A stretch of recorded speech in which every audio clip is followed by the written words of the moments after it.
성도 여러분 안녕하십니까? 주님이 다시 오신다고 하는 재림의 복된 소식을 함께 살펴보는 아름다운 시간, 재림의 소국 시간입니다. 지난 시간에는 이 파리 올림픽을 가지고 여러분들과 같이 이 파리 올림픽에서 저희들이 꼭 놓치면 안 되는 매우 중요한 역사적인 어떤 그런 의미들이 있음을 우리가 돌아보는 시간을 가졌습니다. 이번 파리 올림픽은 정말 말 그대로 여러 가지 일들이 많이 오가는 그런 이 올림픽을 저희들이 소식을 전해 드는 것 같습니다. 뭐 또 그런 와중에 우리 대한민국의 그야말로 태극전사들이 이 금메달을 따는데 그냥 목표했던 것보다 훨씬 더 많이 금메달을 따서 백성들에게 큰 기쁨을 선사해 주고 있는 것도 또한 사실이고요. 그 또한 즐거움이 아닐 수가 없습니다. 그런 국위를 선양한다는 일은 참 복되고 아름다운 일이죠.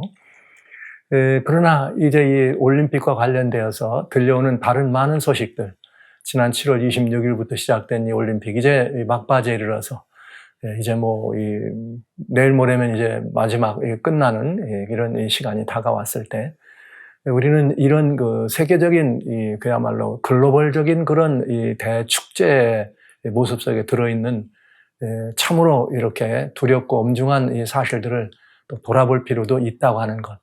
그래서 마치 어떤 이 말씀을 여러분과 좀 같이 나누기를 원하는가 하면, 에스겔 33장에 보면은 이런 이야기들이 있습니다. 에스겔 33장에는 어떤 이야기들이 우리들에게 보여지고 있느냐면, 여호와의 말씀이 내게 임하여 가라사대 인자야 너는 네 민족에게 고하여 이르라. 가령 내가 칼을 한 땅에 임하게 한다 하자 그 땅 백성이 자기 중에 하나를 택하여 파수꾼을 삼은 그 사람이 있어 칼이 땅에 임할 것을 보고 나팔을 불어 백성에게 경고하되 나팔 소리를 듣고도 경배하지 아니하므로 그 임하는 칼에 제함을 당하면 그 피가 자기에게로 돌아간다. 이렇게 돼 있어요. 참 엄중한 이야기죠. 이제 이스라엘 백성들을 파수꾼으로 삼음이 이와 같고, 또 이스라엘 백성 내에서 또 백성들이란 파수꾼을 삼음이 이와 같은. 그저 오늘 한 시대를 여러분과 같이 여러분을 섬기는 이 목사로서 저는 또 주님께서 우리들에게 맡겨진 하나님의 말씀이 있기 때문에 말씀을 가지고 여기 이수 주님께서 인자야 내가 너를 파수꾼 삼은 것 같이 이게 파수꾼 삼으신 이 하나님의 놀라우신 또 그런 섭리가 있길래 여러분들과 같이 그저 모든 사람들이 즐겁고 행복해하는 그 시간에 저 성벽 너머에 일어나는 여러 가지 많은 일들을 또 살펴야 될 의무가 있는 파수꾼이길래 저는 이 파리 올림픽에서 진행되어 있는 여러 가지 일들을 통해서 그 너머에 있는 그 뒤에 있는 이렇게 이 어둠의 이 손길이 과연 어떻게 진행되고 있는지에 대해서 여러분과 같이 파수꾼의 경성함이 있는 그런 마음으로 오늘도 여러분과 같이 또 한 시간 함께 말씀을 돌아볼까 합니다. 이 파리 올림픽은 개막식 때 예수님의 그야말로 마지막 마가의 다락방에 있었던 그 최후의 만찬. 사실 우리는 최후의 만찬이라는 표현을 쓰지만 그 만찬이란 말보다는 그저 마지막 유월절, 즉 자신의 돌아가시고 자신의 피를 드려지는 그 마지막 유월절과 관련되어 있는 그런 일들은 그야말로 만찬이 아니라 그야말로 송별식과 같은 그런 이 자리에 정말 인류를 위한 희망이 우리들에게 보여지고 들려지는 그런 자리를 이 세상에 있는 그야말로 이 성경이 금지하고 있는 하나님을 대적하는 그런 무리들을 통해서 그 자리를 패러디화해서 희극화해서 예수님을 동성애자로 대체한다든지 이런 그야말로 불상사와 같은 이런 일들. 그래서 이런 일들이 마치 이 워크 디오니스토픽이라고 하는 그런 방탕한 그런 이 세계를 만들어가는 것과 마찬가지. 그러면서 프랑스에 있는 그 프랑스 혁명을 근간으로 했던 그런 일들을 재생하는 것과 같은 그런 모습을 우리들이 보면서 많이 우려와 걱정을 했던 것이 사실입니다. 그러나 그런 일들은 말 그대로 오프닝 세리머니에 나왔던 그런 일이고, 과연 그것들 뒤에서는 어떤 정신들이 있었을까? 저는 오늘 이 파리 올림픽에 지금 파리 올림픽이 진행되고 있고 이 일들을 진행하는 그 뒤에는 그레이트 리셋이라고 하는 이렇게 세계를 하나로 엮어가는 글로벌리스트들이 소위 말하고 있는 그레이트 리셋이라고 하는 이런 부분이 실험되고 있는 그야말로 결정적인 무대다, 이런 말씀을 가지고, 그래서 이 세계의 새로운 뉴 월드 오더리나 새로운 세계 글로벌 거버먼트를 세우기를 원하는 그런 이들의 그런 일들이 이 배후에 어떻게 역사하고 장악하게 됐는지를 좀 살펴보는 시간을 가지려고 합니다.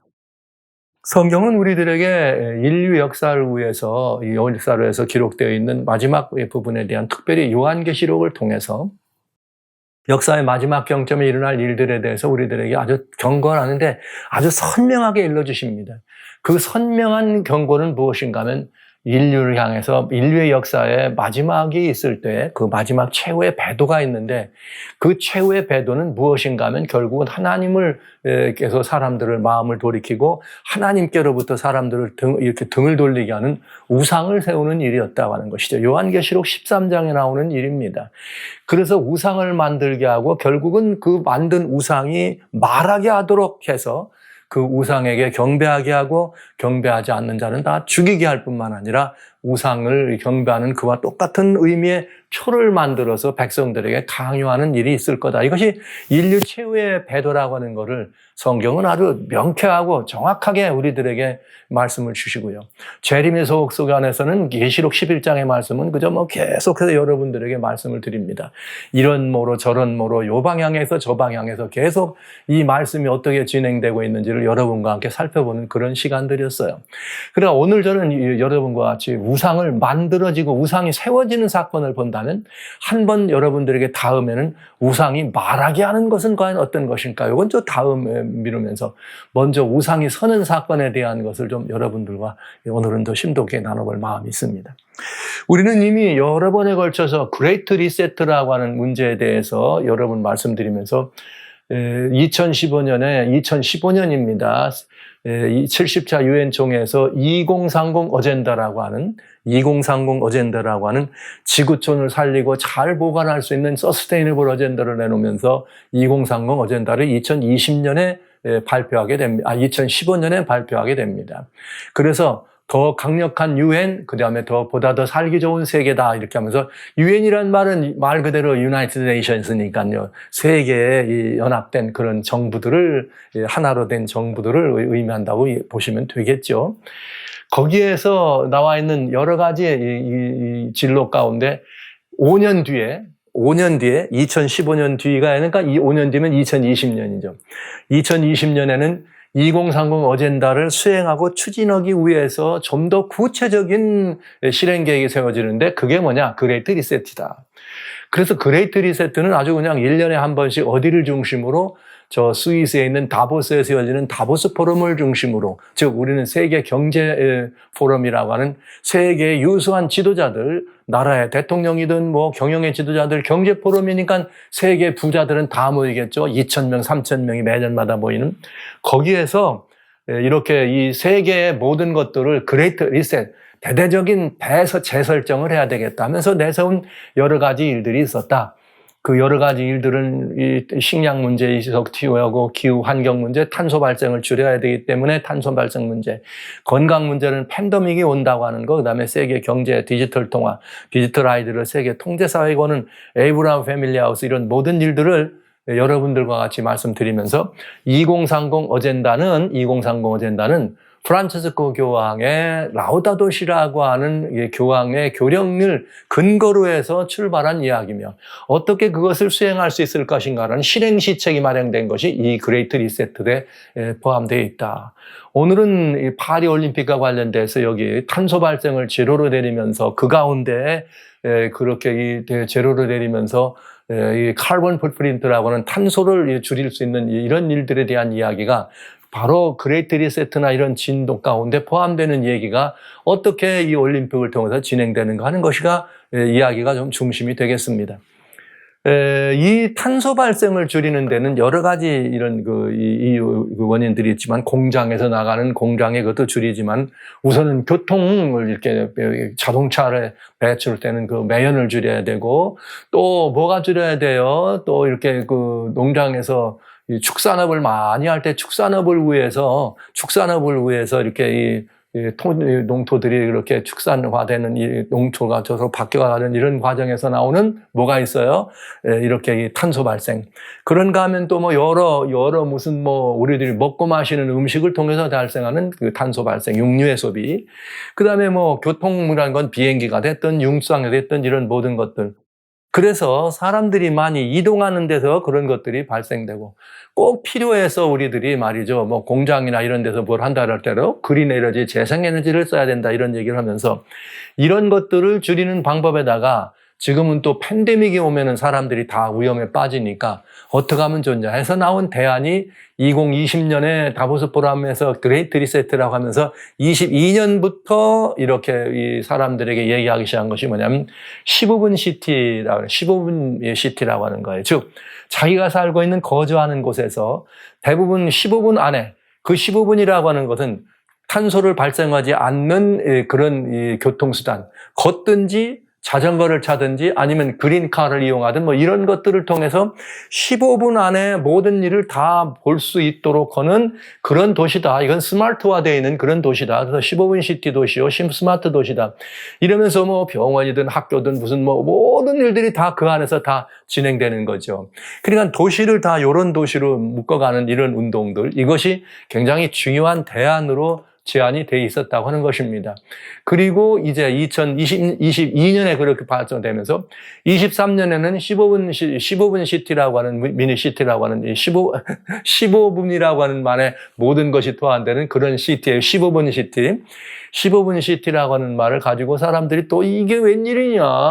세계 대도시에 막 100여 개 대도시의 시장들이 모여가지고 우리도 가고 하는데 제일 앞장선 도시가 파리.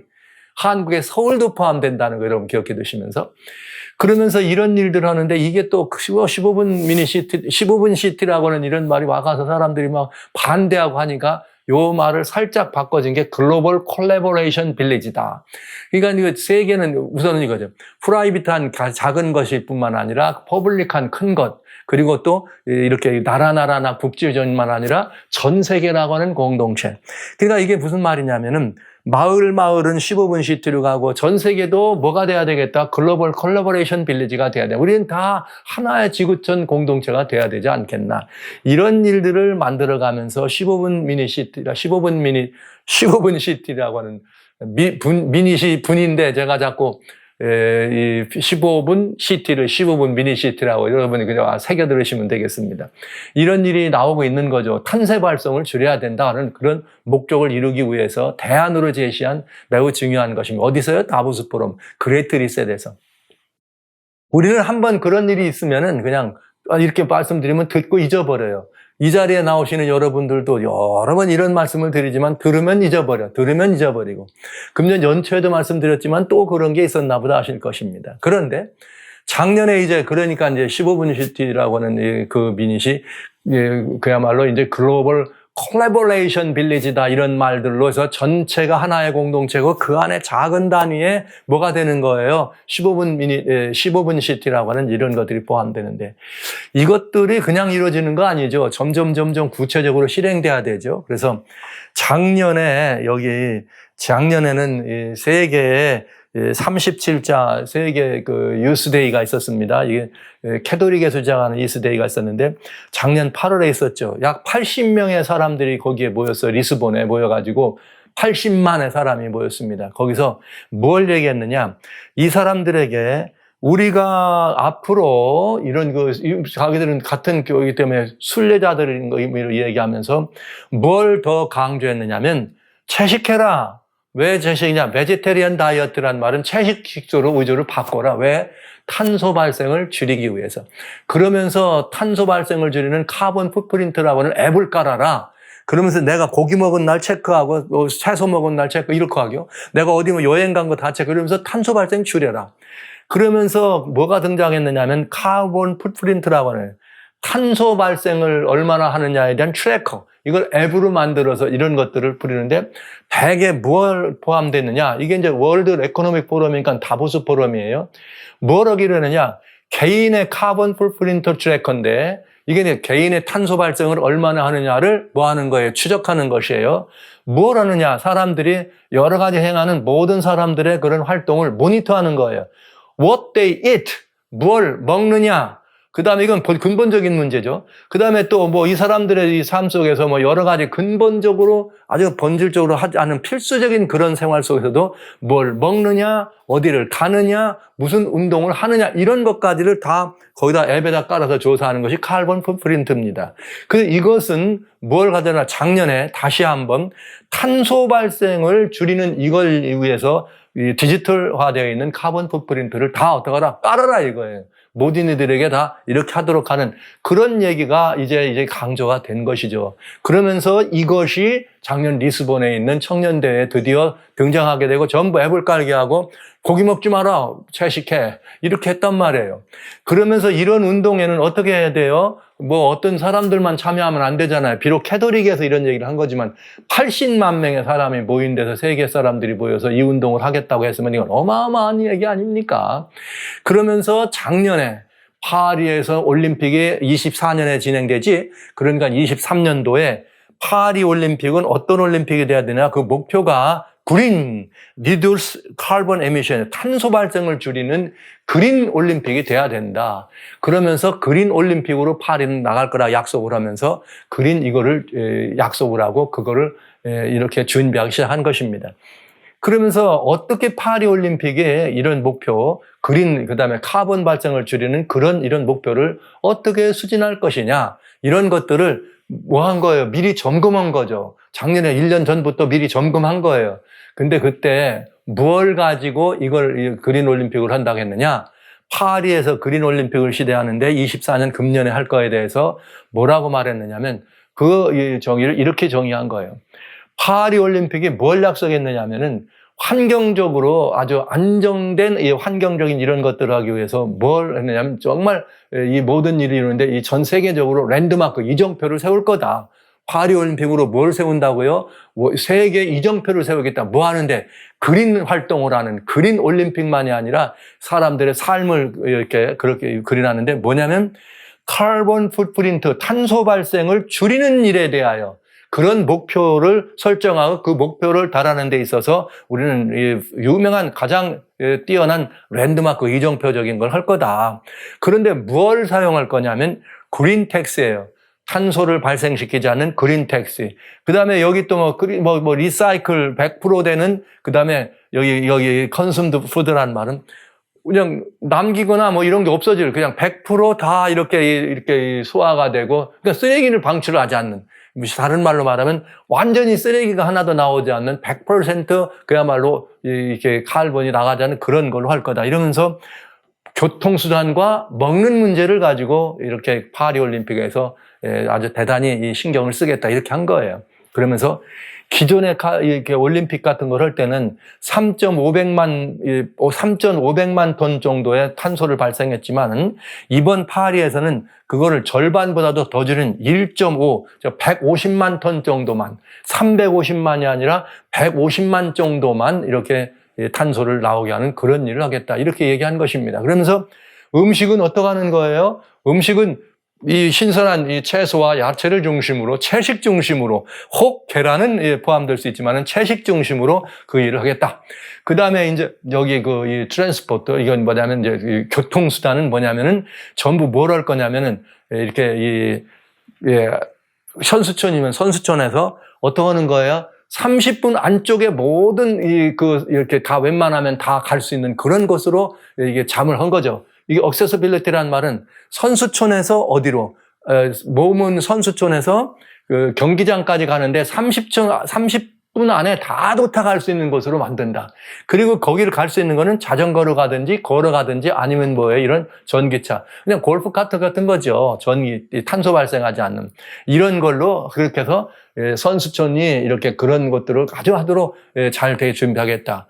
그러면서 이제 이렇게 환경, 공기를 아주 그렇게 해서 더 맑은 공기로 갖는 것을 하겠다는 걸 중심으로 했습니다. 그래서 그 사람들은 24년 파리에서는 뭘 하려고 그랬냐면 어떻게 했느냐면 가능하면은 이렇게 무슨 이 게임이나 이런 모든 것들을 하는 거기에도 들어가는데 대중교통수단을 이용할 수 있도록 파리 올 때도 뭐 이렇게 가능하면 뭐 이렇게 비행기나 이런 걸로 오지 말고 기차 타고 오세요. 이거였어요. 기차 타고 오세요. 대중교통을 이용해서. 그 다음에 여기 환경적으로 이렇게 빠르 오는데 기차를 이용하고 할 수만 있으면은 이렇게 비행기를 이렇게 뭐 타더라도 이코노미 산수를 줄일 수 있는 이코노미 클래스. 그 다음에는 온 다음에는 뭘 해야 되느냐? 여기 이 파리에 있는 이 교통 앱을 깔아가지고 이것이 여러분들을 잘 도와드릴 거니까 오는데 자전거나 이렇게 이런 걷는 이런 것들을 포함해서 쉽게 편하게 도착할 수 있는 이런 것들을 준비할 수 있습니다. 그린 트래블이다 이렇게 해가지고 그야말로 탄소 발생을 줄이는 이런 이 교통수단들을 얘기한 거죠. 그래서 뭐 파리 그 경기장까지 오는 데는 뭐 분에 얼마까지는 뭐 정거장에 쉬지를 않는다든지 뭐 여러 가지 하여튼 이런 것들을 얘기하면서 결국은 이게 뭐가 되느냐. 15분 시티의 시험 무대가 된 거죠. 왜 제가 이거 15분 시티의 시험 무대가 된다고 말씀을 드렸냐면 집에서부터 각종 필요한 사람들이 살아가는 데까지 걷든지 자전거를 타고 15분 만에 가게 하는 것이 15분 시티거든요. 그렇다면 이거를 잘 보세요. 이게 왜 시험 무대인가? 선수촌이 여기 있습니다. 선수촌이 있는데 조금 이따가 다시 한번 보시죠. 15분 시티. 그러면서 그렇게 할 거다 그래 놓고 이번 다보스 포럼에서는 뭐 했냐면 키워드가 뭐였느냐? 모든 나라들이 함께 뭐 하는 거예요? 함께 협동하는 거다. 서로 모든 나라들이 함께 협동하면서 coexist with competition의 말은 서로 좋은 이렇게 경쟁적인 이런 게 아니라 존재하는 모든 이런 것들 가운데 서로 좋은 이렇게 이 관계를 유지하고 서로 잘 지낼 수 있도록 하는 글로벌 코퍼레이션이 이번에 키워드였어요. 금년 24년. 그런 다음에 이렇게 여기 어떤 때보다도 유럽 의회의장도 뭘 말했냐면 이제는 이번에는 정말 금년에는 글로벌한 콜라보레이션 이런 것들을 아주 더 강화하고 더 이게 진전시킬 수 있는 일이 돼야 되겠다. 이런 얘기를 하면서 세계가 참여하기를 원하는 거죠. 그리고 파리 올림픽이 드디어 시작된 것입니다. 뭘 목표로요? 지금까지 올림픽 중에서 가장 친환경적인 올림픽이다. 이렇게 해서 지난 7월 26일부터 그 일이 시작되게 됐습니다. 파리 올림픽이. 그리고 파리 올림픽의 목표가 뭐예요? 그리니스트 올림픽의 가장 친환경적인 올림픽이었습니다. 그런데 과연 이것이 어떻게 됐을까? 여러분, 이게 이제 우리들의 초미의 관심사가 돼야 되겠죠? 어떻게 됐을까?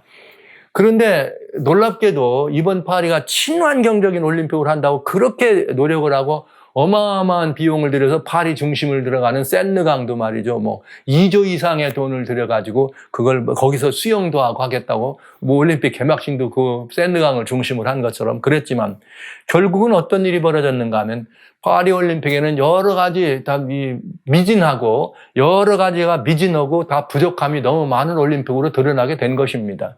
그래서 그 사람들은 뭐예요?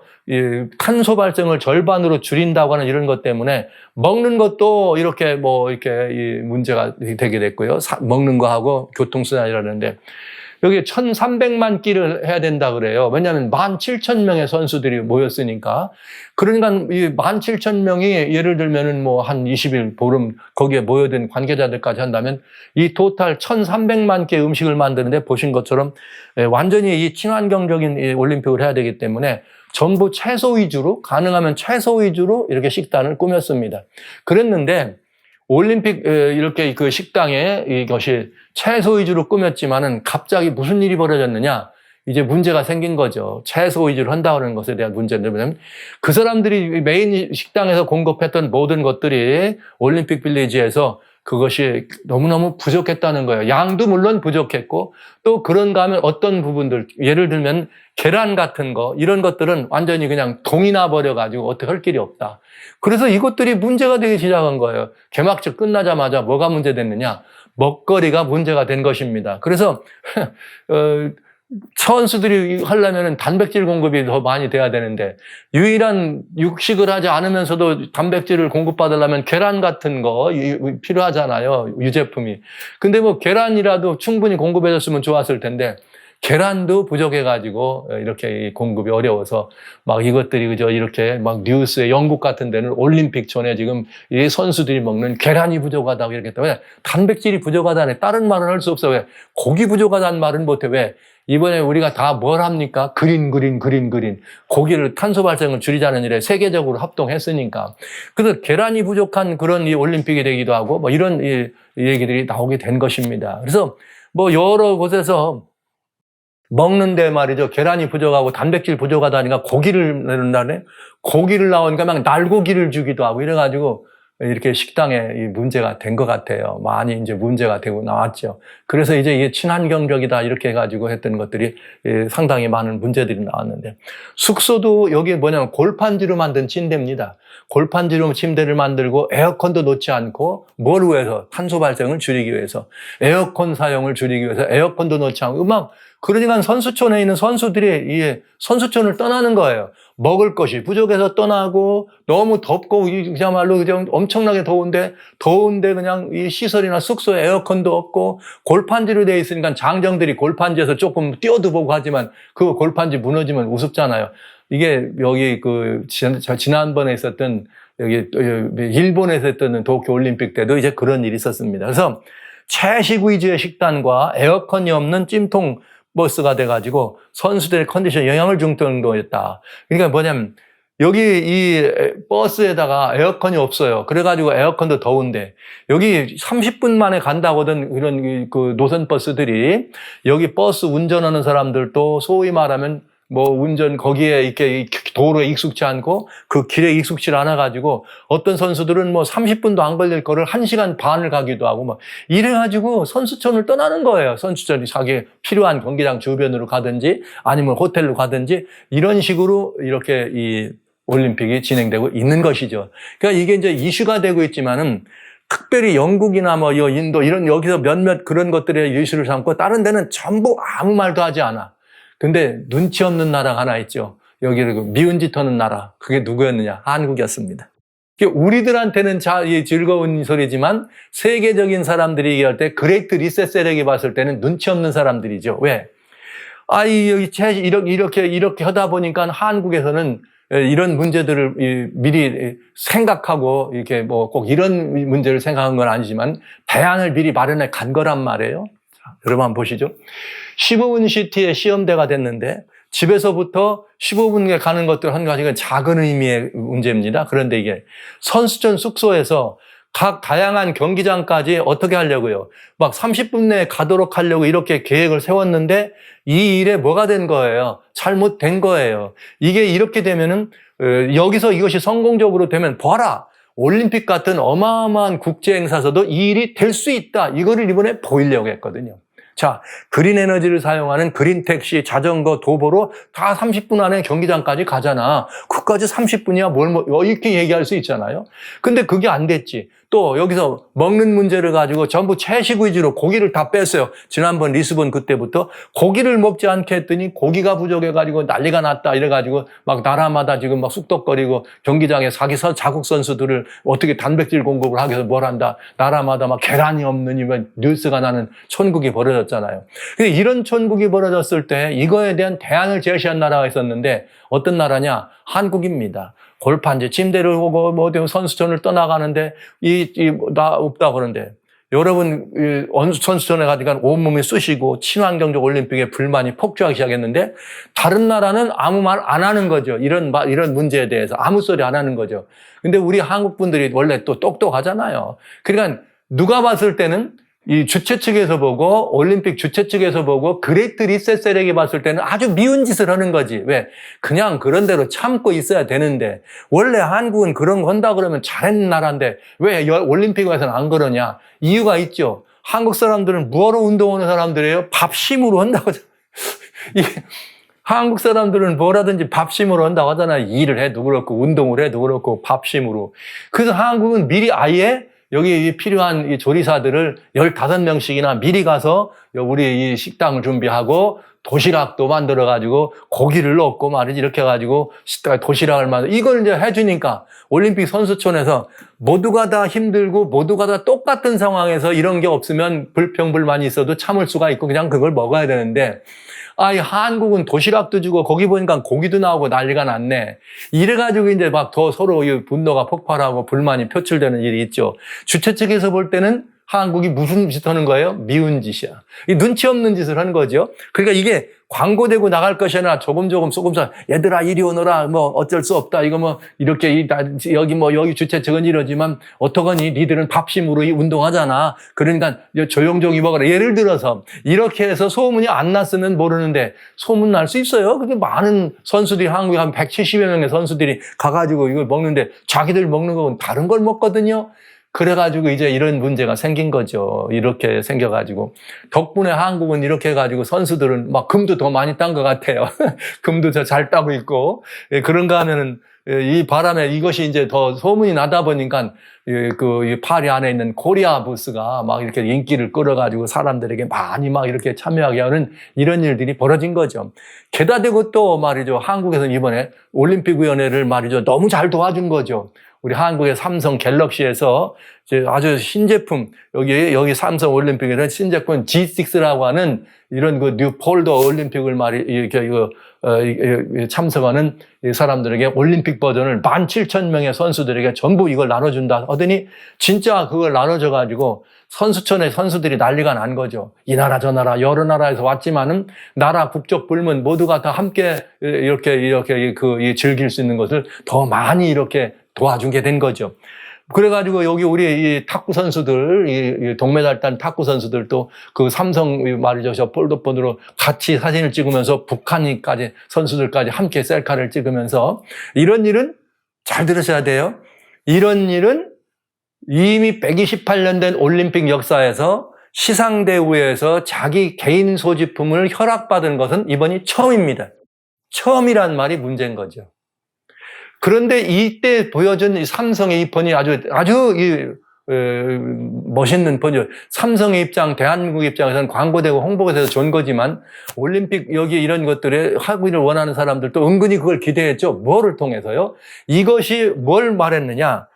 여기 갤럭시 Z 폴드 올림픽 에디션인데 AIM의 동시 통역 기능을 폴더폰에 참석해가지고 다양한 나라 선수들이 언어가 다르지만 그냥 여기 안에 그 앱을 깔아가지고 나라마다 다 달라도 서로 소통이 가능하도록 한 거예요.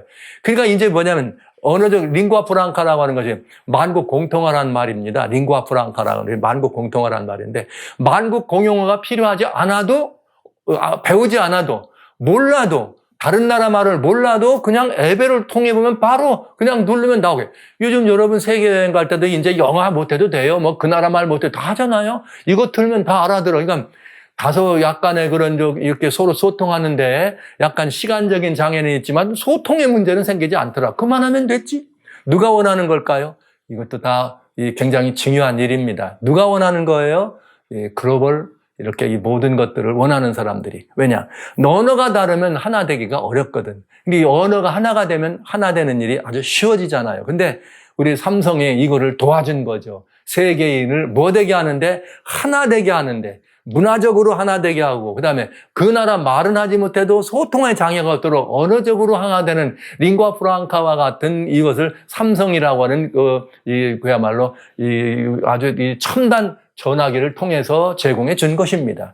그러니까 우리 한국이 미운 짓도 하고 뭣도 하는 거예요. 이 주최 측에서 볼 때는 한국이 행하는 것이 고맙기도 하고 한평하게 좀 가만히 있으면 되는데 도시락은 줘가지고 난리쳐가지고 선수들 불만하게 만들고 우리는 좋지만 그런 일이 생겼다 이 말이에요. 파리 올림픽과 그레이트 리셋을 조금 정리합니다. 파리 올림픽은 그레이트 리셋의 실험장, 시험대입니다. 첫째, 특별히 카본 풋프린트와 음식의 시험대. 지난번 이미 리스본 그때부터 음식 청년들에게 육식하지 말라 그랬어요. 육식하지 말고 왜? 탄소 줄이기 위해서 우리는 채식한다. 그렇기 때문에 파리 올림픽에서는 전부 채식으로 한 겁니다. 누구의 얘기예요? 그레이트 리셋의 얘기죠. 자, 이 카본 풋프린트를 죽이기 위해서 이번에 또 뭘 했어요? 교통. 여기 말이야. 그저 뭐 에어컨 빵빵 틀어놓고 말이죠. 막 이렇게 막 탄소 많이 발생하는 이런 걸로 안 하고 우리가 말이야 이렇게 그린 에너지를 사용하는 그린 택시 쓰고 자전거도 대놓고 다 이렇게 하면서 금방 갈 수 있도록 준비할 거야. 그러니까 걱정하지 마라. 이렇게 해서 그린시티의 교통에 대한 문제에 대한 그것도 어떻게 시험대가 됐다는 거죠. 또 하나 카본 프리트와 거지 환경의 시험대. 그리고 거지지에도 말이죠. 침대도 그런 걸로 안 말고 이렇게 뭐로 만들었다고요? 골판지로 만들고 에어컨도 주지 않고 이러면서 에어컨을 틀면은 에어컨 또 실외기를 통해서 뭐 나가는 게 있고 여러 다양한 이런 것들을 발생시키지 않으니까 그런 것들에서 거주 환경도 어떡한다? 카본 발생을 줄이는 그런 시험대다. 누구의 의미예요? 그레이트 리셋의 세력의 얘기였습니다. 그랬더니 이것들을 하니까 너무나 어떻게 돼요? 불편했어요. 게다 대고 뭐가 있느냐? 링가 프랑카 만국 공통의 시험대죠. 삼성폰을 줘가지고 갤럭시폰을 줘가지고 언어가 틀려도 어떻게 되도록 했어요? 소통하는 데 장애가 없도록 한 거죠. 모두 말이죠. 그걸 가지고 다니면은 이것만 하나 가지고 가면 지금은 여러분 가지고 있는 앱에 말이죠. 이렇게 이 언어 이런 앱들을 이게 같이 요즘 AI 무슨 뭐 챗GPT 이런 걸 가지고 앱을 깔면은 나는 우리말로 얘기하고 볼륨 크게 해놓으면 미리 해놓는 거예요. 앱에다가 나는 우리말로 얘기할게. 너는 그 나라 말로 얘기해줘. 그러면 영어로 해줘. 그러면 나는 우리말을 하고 여기 세게 하면 이 말이 바로 영어로 나가는 거예요. 그러니까 통역사가 필요 없는 거죠. 그러니까 통역하고 따라다니지 않아도 어디든지 될 수 있도록 이렇게 돼 있어요. 그 첨단 폰을 이번에 어떻게 한 거예요? 모든 선수에 줬으니까 만국 공통어가 필요가 없게 된 거죠. 뭐가 된 거예요? 삼성 갤럭시가 만국 공통어 링과 프랑카가 돼준 것입니다. 이렇게 되다 보니까 뭐가 되는 거예요? 이 세상에 이렇게 막 전 세계를 하나로 묶는 일이 효과적으로 된 거죠. 그러면서 또 하나, 이번 파리 올림픽에서는 비기독교 문화의 문화적 동질감에 시험되었다. 이게 무슨 말인가? 오프닝 세리머니를 통해 가지고 비기독교적 그런 그 행사들을 이렇게 많이 한 겁니다. 그랬더니 여러분 어때요? 어떤 사람들은 표현의 자유지 뭘 그래 이러면서 동조하고 박수치는, 제가 지난 시간에 빨갱이란 말을 강조했네. 공산주의 사상에 쩔어 있는 워크 운동을 하는 사람들, 워크 운동하는 사람들, 소셜리스트들은 다 박수치고 누구만 기독교인들만 아니다. 이건 정말 그리스도의 이런 모든 만찬을 모욕하고 모독하는, 이거는 그야말로 완전히 하나님 앞에 참남죄요, 하늘에 불경한 일이다. 이렇게 말을 한 것이지만 그렇지 않은 사람들의 입장에서 봤을 때는 아니다. 그걸 보면서 와우 대단하다. 아니 여기 질 바이든이라고 하는 바이든 대통령의 영부인도 막 스펙터클하다, 대단하네, 장관이네. 그분이 직접 거기 참여해가지고 오마이갓 하면서 박수치는 사건, 이런 것들이 보여지잖아요. 그러니까 그거를 좋아하는 사람들도 있는 거죠. 그럴 때 이게 뭐가 되는 거냐? 비기독교적 그런 그 문화가 동질감으로 느낄 수 있도록 하는, 전 세계로 미혹하고 전 세계를 그렇게 병들게 하는 일에 상당히 중요한 시험대 역할을 하게 됐다 이 말이죠. 그렇다면 이번 파리 올림픽은 뭐예요? 완전히 파리 올림픽은 그레이트 리셋상의 시험장이었던 것이에요. 15분 시티라고 하는 그런 것도 여기서 직접 아주 그대로 시험한 거죠. 물론 불편하긴 했지만 진행한 것입니다. 한국이 만약에 이렇게 하지 않았다면 불평불만 있는 올림픽으로 끝났을지 모르지만 그걸 추진하는 데 있어서 아마 더 강력하게 했을 거예요. 그러나 한국이 이렇게 열어버리는 바람에 어쩔 수 없이 때로는 갖다가 무슨 공수에다가 모두 고기도 좀 더 넣어준다든지 이렇게 얘기를 한 거죠. 그래서 우리나라 선수들에게는 참 좋은 일이었지만은 이 사람들에게는 아주 미운 짓이고 눈치 없는 짓을 하게 된 거죠. 그리고 하나는 뭐냐? 진짜 중요한 건 파리 올림픽이 아니죠. 다음이에요, 다음. 세계가 하나로 가는 LA 올림픽을 만들기 위한 또 하나의 뭐가 된 거예요? 준비. 여기 이 준비 과정이 된 것입니다. 그래서 질 바이든 여사가 LA 올림픽 준비위원회에 그 27일 날 모여가지고 한 말이 그 말이에요. 자, 파리에는 에펠탑을 중심으로 오늘 이렇게 멋진 이렇게 오프닝을 했습니다. LA에서는 어떻습니까? 우리는 누가 있습니다? 헐리우드이 있습니다. 그래서 우리 모든 꿈들을 현실로 만들 수 있습니다. 이야, 그러면서 그는 어떻게 한 거예요? 예수님을 그렇게 이상하게 패러디하는 그걸 보고도 오마이갓 하면서 말이죠. 굉장하다, 대단하다 이런 사람들이거든요. 그러니까 LA 올림픽에서는 그게 할리우드를 통해서 어떻게 나올지 모르겠어요. 지금 미국의 대선에서 소위 말하자면 이제 워크 운동의 중심에 있는 그 사람이 바로 누구냐? 카말라 해리스 부통령이 이제 대통령 후보가 돼 나왔잖아요. 그야말로 워크 운동의 선두주자죠. 근데 이런 사람들은 뭘 원하는 거예요? 비기독교권철 이걸 버티는 일에 앞장선 워크 문화의 선두자랍니다. 이제 그런 사람들이 LA 올림픽을 진행한다 그러면 어떻게 할 것 같아요, 여러분? 야, 이거 참 걱정되는 이런 일이 생겼습니다. 이제 우리는 이런 상황들을 바라보면서 파리올림픽은 그레이트 리셋 2030 어젠다라고 하는 이것이 실질적으로 모양을 갖춰서 이번에 아주 종합적으로 말하자면 종합 선물 세트처럼 종합 세트로 등장한 거예요. 파리올림픽을 통해서. 그리고 뭘 봤느냐? 안 된다를 본 게 아니라 오히려 가능성을 더 많이 봤다는 거죠. 우리는 한국 사람들이 진행한 그거에 대해서 그래가지고 한국 사람 이렇게 하면 안 된다고, 한국 이렇게 하면 안 된다는 말을 많이 들었거든요. 그럼에도 불구하고 우리는 또 그냥 한 거죠. 그러니까 비록 눈치 없이 막 그래가지고 우리가 미운 짓은 했지만 우리 선수들은 좋았지만 이걸 주선한 사람들 입장에서 니들 왜 그랬니 말이야. 저 갤럭시 폰 줘갖고 도움은 돼서 좋지만 막 이런 의미가 된 거예요. 그러니까 여러분 이건 굉장히 위험한 일이었다.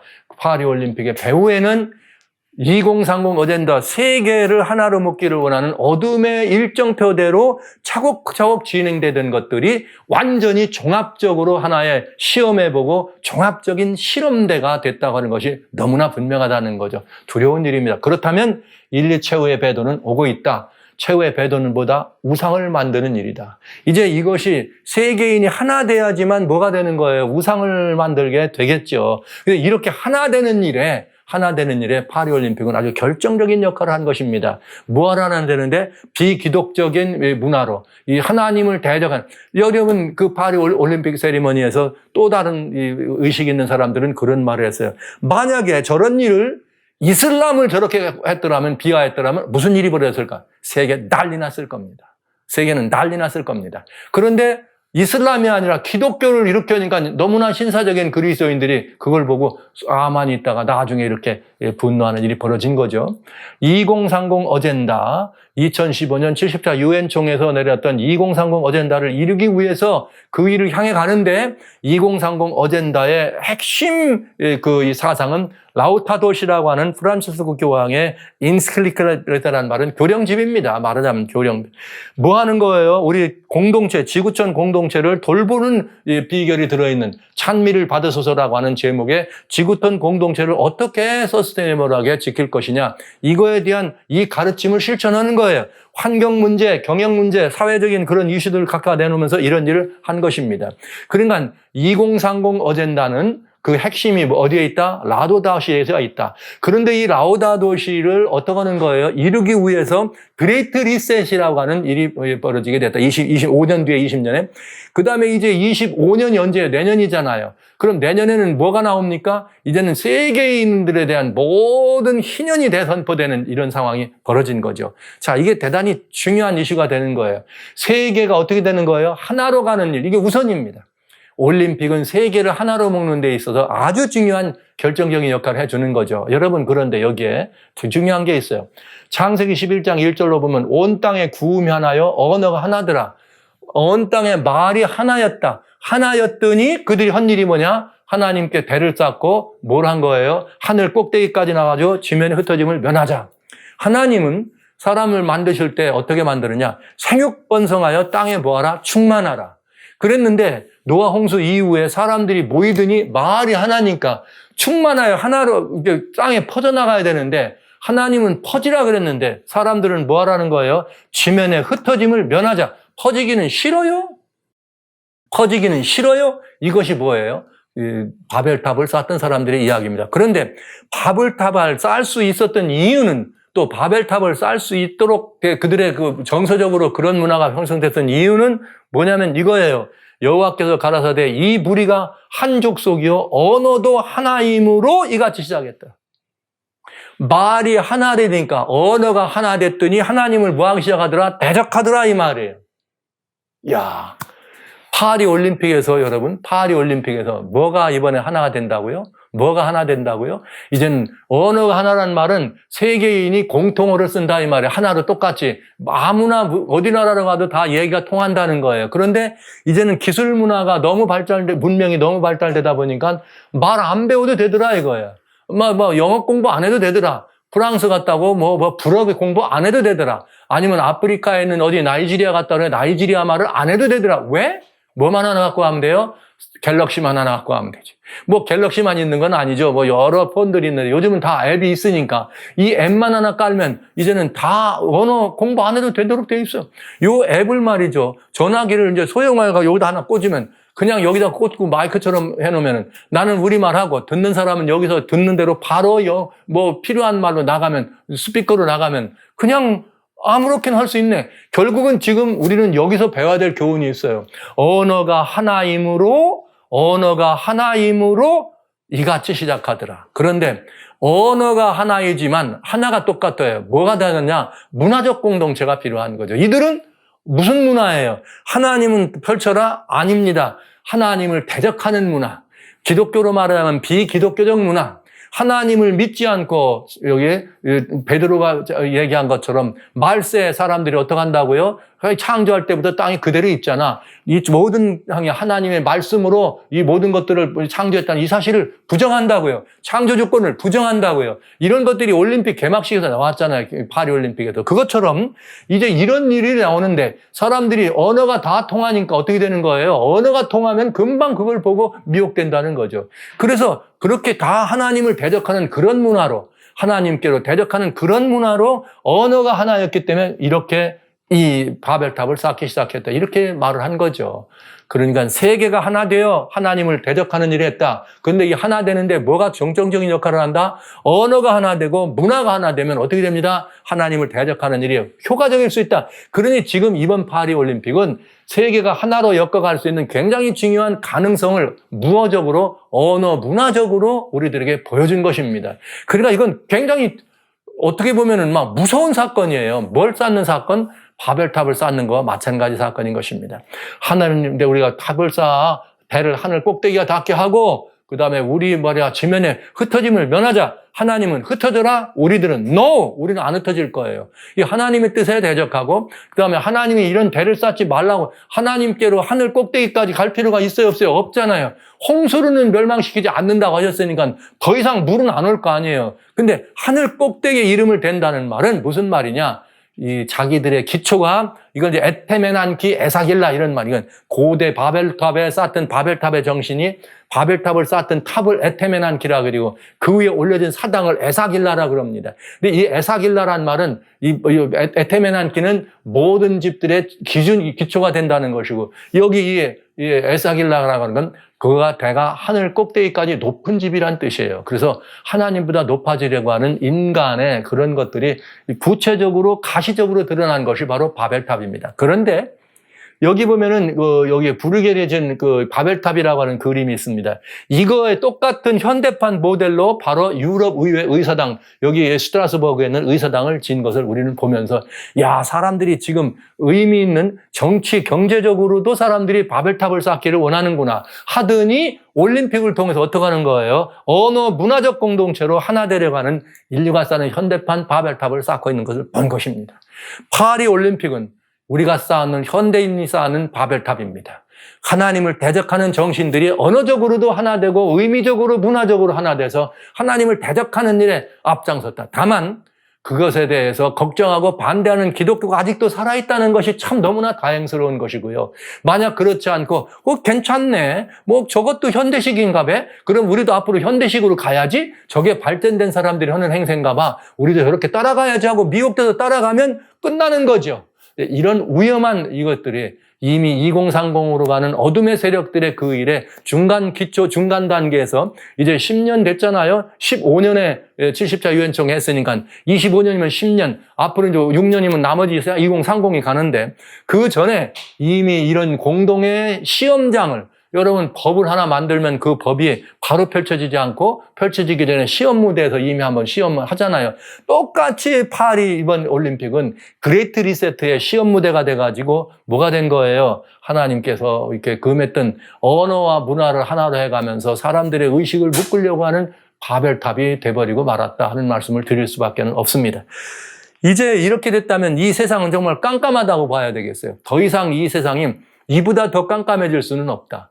어떤 분들은 이렇게 이 탑을 쌓는 이런 일들이 다른 어떤 형식으로만 얘기할 수 있는데 아닙니다. 바벨탑은 우리가 언어적으로, 문화적으로 얼마든지 바벨탑을 쌓을 수가 있다.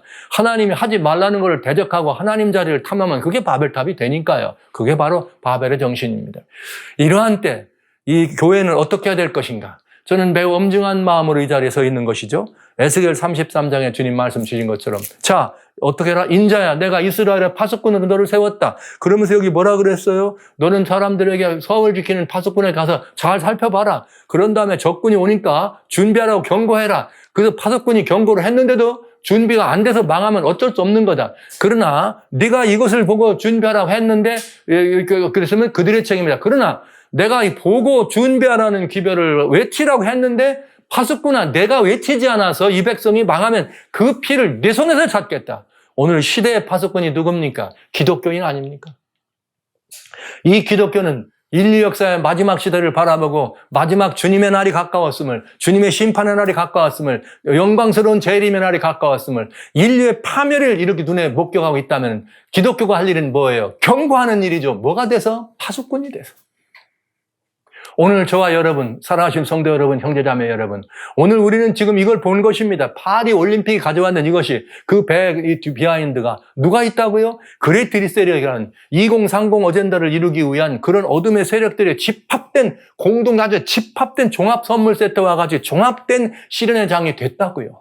그렇다면 이제 우리는 경고해야 합니다. 이대로 가면 인류는 위험하다는 걸 경고해야 됩니다. 그렇다면 우리는 이 땅이 얼마나 어둡고 깜깜한 지경이 왔는지를 우리는 보는 때죠. 성경은 그런 우리들을 향해 이렇게 말씀하십니다. 보라, 어둠이 땅을 덮을 것이다. 이게 60장 2절인데 원래는 1절부터 봐야 되는데 제가 여러분과 같이 이 말씀을 좀 더 흥미롭게 보려고 먼저 이렇게 2절을 앞에다 놨습니다. 보라, 어둠이 땅을 덮을 거다. 캄캄함이 만민을 가리운다. 지금 언제예요, 지금? 이 어둠이라는 것은 앞을 못 보는 어둠만이 아니라 세상의 시절의 모습을 바라보지 못하는 어둠만이 아니라 그 마음의 어둠이 가득해서 하나님이 떠난 마음은 지옥 같은 삶이죠. 하나님이 없는 그 심령 속의 어둠. 이런 것들이 차 있는 사람들이 세상을 꽉 차 있다면 말씀드렸던 것처럼 만약에 기독교를 모독하지 않고 이슬람을 모독했더라면 이슬람 난리 났을 거다. 그러니까 벌써 이 역사에 지금 이 한쪽에 기독교를 반대하는 그런 세력이 얼마나 많은지를 우리는 보고 있는 것 아닙니까, 여러분? 자, 이제 기독교를 반대하는 세력들이 있죠. 17억이라고 하는 이슬람이 있죠. 그런가 하면은 또 소위 무신론적 공산주의를 신봉한 또 다른 10억이 있죠. 그 다음에 또 같지 않은 다른 사상을 가지고 있는 힌두 사상을 가지고 있는 그들이 하면 또 다른 10억이죠. 여러분, 이렇게 하면 벌써 40억이 넘습니다, 여러분. 그 다음에는 회색지대가 있죠. 믿는 것도 아니고 안 믿는 것도 아니고. 우리가 약 25억이라고 얘기는 하지만 얼마나 될는지 잘 모르겠습니다. 지금 우리 참 그리스도인이 어느 정도 될는지. 그러나 분명한 것은 어둠이 땅을 덮을 것이며 캄캄함이 만민을 가려왔다. 그러나 하나님께서 내후에 임하실 것이며 그 영광의 내후에 나타날 텐데 깜깜할 때 주님은 오실 것입니다. 완전히 죄악이 관영했을 때 주님은 오실 것입니다. 찬란한 영광으로 오실 것입니다. 그렇다면 오늘 이 땅에 그 오시기 전에 먼저 성경은 우리에게 뭐라 했나? 일어나라, 빛을 발하라. 주님의 영광이 임하기 전에 내 빛이 이르고 여호와의 영광이 내 후에 임하였으니 너는 어떡하라? 열방은 내 빛으로 열방은 내 광명으로 나오리라. 우리는 해야 될 일이 있습니다. 일어나야 합니다. 빛을 발해야 합니다. 사랑하신 성도 여러분, 형제자매 여러분, 깜깜하면 깜깜할수록 빛은 더 많이 밝아지게 되어 있습니다. 흑암이 아무리 어렵다 할지라도 작은 촛불 하나도 흑암을 몰아낼 수 있습니다. 여러분과 저는 크지도 않은 작은 촛불, 어쩌면 혹 부르면 꺼질 수밖에 없는 연약한 촛불일 수 있습니다. 그러나 우리 같은 촛불들이 모이면 큰 불이 되는 것이죠. 촛불이 모여서 횃불이 되는 것이고 횃불이 모여서 더 큰 불이 되는 것입니다, 여러분. 우리 지금 이런 세상의 형편을 바라보면서 그리스도인들이 할 일이 있습니다. 그건 우리가 다 함께 하나님의 말씀 앞에 모이는 것입니다. 여호와의 영광이 우리에게 임하려면 여호와의 영광은 어디 임합니까? 세키나의 영광은 하나님의 법궤에 임합니다. 하나님의 법궤는 뭘로 덮여 있어요? 하나님의 세키나의 영광으로 덮여 있습니다. 그 위에 임한 것이 여호와의 영광입니다. 그런데요, 그 안에 뭐가 있어요? 여호와의 보좌는 의와 공의가 그 보좌의 기초다. 이렇게 돼 있네요. 그러니까 여러분, 하나님의 계명이 어떻게 돼 있어요? 보좌의 기초예요. 그 위에 인자와 진실이 앞서 행합니다. 예수의 증거가 앞서 행한다 이 말이죠. 하나님의 계명과 예수의 증거를 가진 사람이 되면, 우리가 철저히 하나님의 계명과 예수의 증거를 가진 믿음의 사람으로 다시 태어나면 여호와의 영광이 우리에 임할 것이 너무나 분명합니다. 그리고 이 영광이 빛날 때 비로소 세상은 우리들 앞으로 나오게 될 것입니다. 우리가 말로 믿으세요, 말로 교회 나오세요가 아닌 거예요. 우리의 삶을 통해서 내 안에 임하신 이 하나님의 법, 내 안에 임하신 하나님의 계명, 내 안에 임한 사랑의 법이 활황 불타가지고 말이죠, 빛나는 광명을 우리가 올릴 때 여러분, 세상은 우리들에게 나온다 그랬네요. 이렇게 망하게 놔둘 참 아니죠, 여러분. 세상이 이렇게 망하게 그냥 보내둬서는 안 되겠죠. 우선 여러분, 우리 가까이 있는 내 가족부터 우선 우리의 빛으로 돌아오도록 하십시다. 내 가족부터, 내 이웃부터, 내 친구들부터, 내 친지로부터, 나 사회로부터 우리가 빛이 되면 됩니다. 촛불이 작다고, 등잔불이 작다고 여러분 비웃거나 여러분 스스로 자괴감에 빠지면 안 됩니다. 작은 촛불이지만 뭉치면 커집니다. 더 모이면 큰 횃불이 될 것입니다. 횃불 같은 교회들이 다 모이면 뭐가 될 거예요? 어마어마한 빛이 되지 않겠습니까? 빛나는 태양처럼 빛나는 이 그리스도인들에 보여서 우리는 깜깜한 세상을 향하여 여기 생명이 여기 있다고 말이죠. 그것은 하나님의 법이 아니라고, 그것은 사망으로 가는 일이라고. 보라, 우리 하나님께서 생명과 사망을 우리 앞에 놨는데 생명을 택하지 않겠느냐고. 이게 누가 할 말이죠? 우리가 할 말입니다. 생명을 택하라고 사람들에게 경고하고 사랑으로 초청하고 예수 그리스도의 품으로 사람들을 돌아오게 할 수 있는 이 능력이 마지막 때 우리에게 주어졌기 때문에 요한계시록은 우리들에게 주님께서 뭐라고 말씀하셨느냐? 이 일 후에 내가 보니 다른 천사가 하늘에서 내려오는 걸 보니 큰 권세를 가졌는데 그의 영광으로 온 땅이 환하여지더라. 여러분, 성령 권세를 힘입어서 성령으로 충만한 우리들이 함께 모이면 온 땅이 환해지지 않겠어요? 내가 성령이 충만하면 내 집안이 환해질 것이고, 우리 집이 성령 충만하면 우리 동네가 환할 것이고, 우리 동네가 성령 충만하면 우리 모여있는 사회가 환해질 것이고, 우리 사회가 환해지면 우리 나라가 환해질 것이고, 우리 나라가 환해지면 세계가 환해지지 않겠습니까? 어디 그런 그야말로 부도하고 무도하고 이렇게 배도한 그런 일들이 전 세계인 앞에 벌어질 수 있겠습니까, 여러분? 그런 일들은 우리가 빛을 발하지 못하는 탓도 있었다는 사실을 솔직히 생각하면서 오늘 전 여러분들 앞에 다시 한번 이 땅의 모습이 깜깜하고 지금 이렇게 완전히 흑암이 깊음에 더한 것이 분명합니다. 더 이상 어두워질 수 없습니다. 더 이상 나빠질 수 없을 만큼 바닥을 쳤습니다. 문제는 뭐냐? 그렇게 돼버린 세상의 문제가 아니라 빛을 발하지 않는 우리들이 문제입니다. 사랑하시는 기독교인들이시여, 사랑하는 그리스도인들이시여, 일어나십시다. 우리 다 같이 한번 정말 벌떼같이 한번 일어나 봅시다. 멀어요. 성령으로 충만해서 여호와의 영광을 들고 함께 일어나십시다. 그래서 온 땅을 환하게 하는 빛의 권세를 힘입어서 온 땅을 빛으로 나오게 할 수 있는 놀라운 영광스러운 그런 모습을 목격해야 안 되겠습니까? 마지막 시대는 비극적인 종말이라고 사람들은 생각할지 모르지만 최소한 그리스도인은 그렇지 않습니다. 하나님의 영광이 빛나는 것이 마지막 시대가 될 수 있습니다. 우리가 그 영광의 주인공들이 돼서 빛나는 빛으로 이 어두운 세상을 밝히는 그런 하나의 그런 촛불들이, 그런 빛나는 불들이 됐으면 참 좋겠습니다.